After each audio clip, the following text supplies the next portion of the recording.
Hello everyone, welcome back to another video. Today I'll show you how to fix Linux Mint boot problem, step-by-step guide to troubleshoot Linux Mint boot problem. First, it's important to understand that a boot problem can occur for various reasons, such as a corrupted GRUB, file system errors, or issues with the bootloader caused by recent updates. The easiest way to fix this is to use the boot repair tool. First, boot Linux Mint from a live USB or live CD. Then open the terminal and install boot repair. Sudo add apt repository ppa, Ubuntu boot repair, sudo apt-get update, sudo apt-get install, boot repair. Boot repair. Once boot repair opens, you will see a recommended repair button. Click it and the tool will automatically repair your bootloader and GRUB files. After the repair is complete, restart your computer.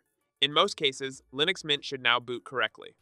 If the problem persists, you can check the file system or manually reinstall GRUB, but for most users, boot repair is sufficient.